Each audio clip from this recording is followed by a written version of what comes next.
text me when you're drunk. Ooh, or don't text me at all. When I was 9 years old, I fed cereal flakes to a frog and it died. Then I wanted a period of time where I fed cereal flakes to all little animals. Squirrels can live through it, chipmunks can live through it. Anything that lives half a year out of water dies, and I don't understand why. When I was 10, I once walked by my mother sleeping, and I snuck in the room and I put a lemon in her mouth. When I was 11, I once tried on my girl cousin's gold tights, and I didn't hate the way it felt. Why are you telling me this? Because you said you wanted to hear everything. My 16th year, I never got an erection. I thought they were done. I thought my penis was dead. It wasn't. This is a talk box, and I'm going to show you how it works. It's quite simple, actually. You send the audio from your synthesizer to the talk box, and from there, it travels through this little tube, and it comes out here. Alright, now watch this. I'm not going to be using my vocal cords at all. All I'm going to be doing is mouthing the words. So we go from this to this.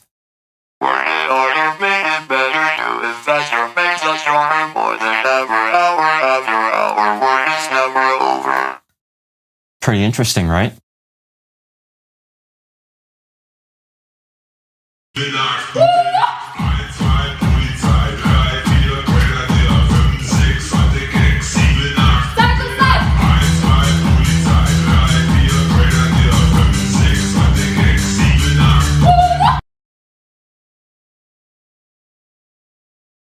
Wow, you look exactly like your Tinder pictures. I guess I'm real. Like, I think you're wearing the exact same jacket that you are right now. Oh yeah, this is my favorite. Wait, isn't that our waiter? I want a chai tea. Sure thing. Have you been here before? Actually, you guys are our first customers. Oh, wow. So you guys don't know each other? No, I just came in from Canada. First shift in America. Oh, welcome. Thank you. Seriously, how are you doing this with your photos? You're obsessed with this. Don't you want to ask me something about my childhood?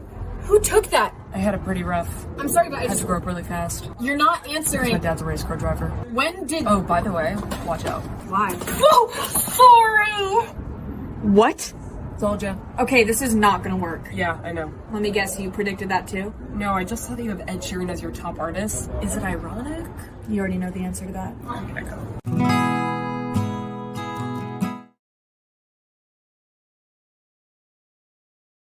So I have an update for you. The response was a bit more intense than I was expecting. If you haven't seen my last video, basically I applied to rent an apartment, I got approved, and then I asked the real estate agent to provide a landlord reference from the previous tenant to see what the landlord was like. They didn't respond for about 4 days, so I followed up saying, "Hi Stephanie, just following up on this." Stephanie then responded. She said, "Hi Tom, I'm sorry, I don't understand your question. Please clarify." So I clarified. I said, "No worries. I was asking whether the owner would provide a reference written by a previous tenant of theirs, recommending them as a landlord.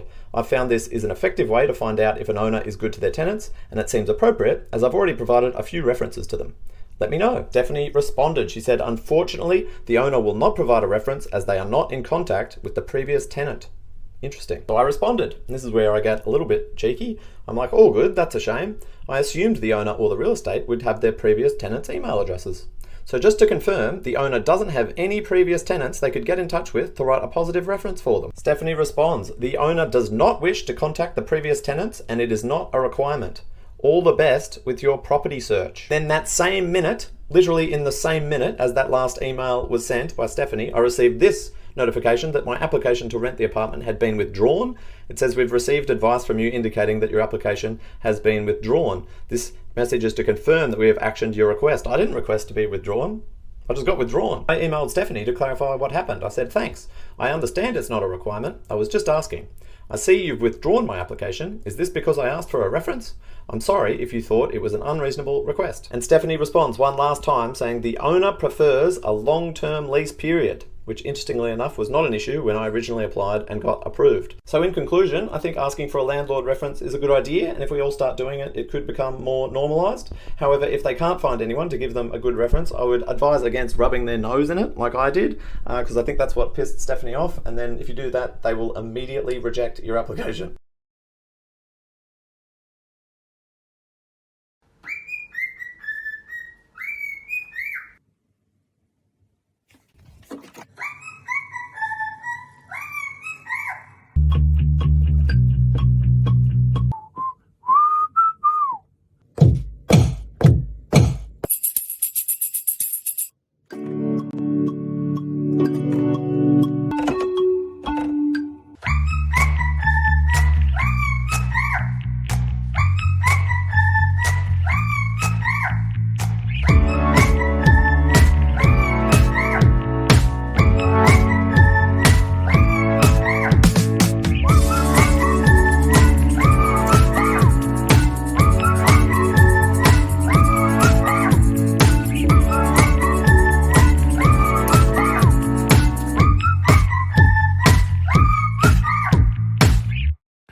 talking. I'm like, it's not a funny joke. It's not a funny joke.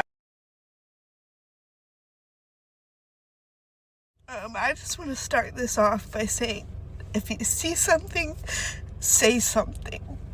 I did an Instacart order yesterday, and I'm a little emotional right now, but I did an Instacart order yesterday, and it was a daughter ordering for her older dad that couldn't shop for himself. I do the order, I'm going the extra mile for this customer like I always do, but for whatever reason this time I was going even farther and checking the back and everything. And I take the order, go to drop it off, and she's like, just go ahead and put it on the porch and he'll get it. I was like, all right, cool, that's what I normally do. I get there and something was telling me, no, you gotta help this man out. And he came out and I was like, okay, well, let me help you. And I got the groceries, and you're not supposed to go inside someone's house, but I used my judgment and I brought the groceries inside, and put them down wherever he wanted me to put them. You're not supposed to, but I did. And you're just supposed to take a picture and leave. And I could not just leave. I go to message the lady because I was very concerned for her dad, that he just looked sick and I didn't know what to do. So I messaged her and I said, if I say that the order is complete, I won't be able to message you, and I want to tell you this. And I said, it's very unprofessional of me to say something, and I wasn't going to. I never talk. I always just put the groceries down and leave. This time, for whatever in my head was like, you gotta say something. You gotta say something, Jess. So I said, he's not doing good. He's sick. There's a propane tank in there. I was in there maybe 5 feet and I got dizzy. And I said, there's gotta be a leak. And I was like, he might not be doing good because of this leak. And I just didn't know what else to say. And she was like, all right, I'll have my son come out. She changed her tip from $14 to $100, which I'm grateful for, but I'm crying because of what she commented this morning. And I'll show you. Commented, thank you so much. Once my son went to check on my dad, it turned out it definitely was leaking. You definitely saved my dad and my younger son's life.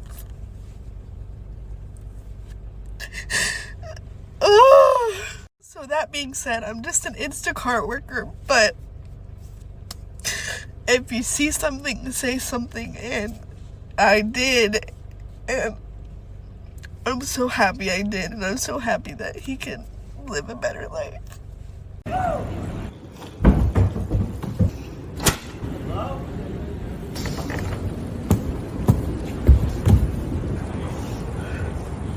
Hey, boy. Bienvenidos a mi casa. Y'all look like a bunch of outlaws. You're running from justice. Are you boys hungry? There's a whole lot of you. Can I offer you boys some hors d'oeuvres? Look what you boys have done to me. Hey, you with the mustache, you think you could pick up that rock over there? I'm falling to pieces. Now you two brothers. Oh!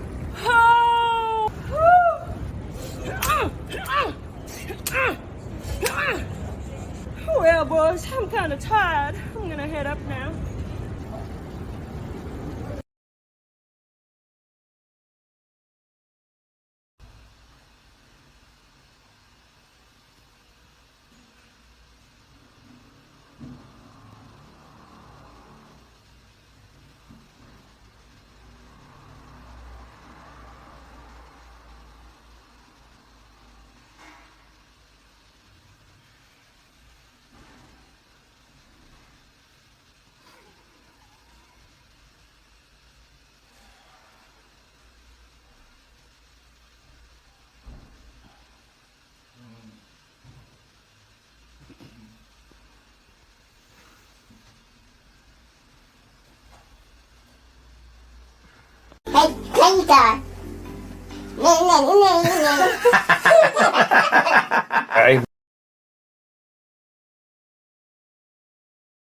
Okay, ready?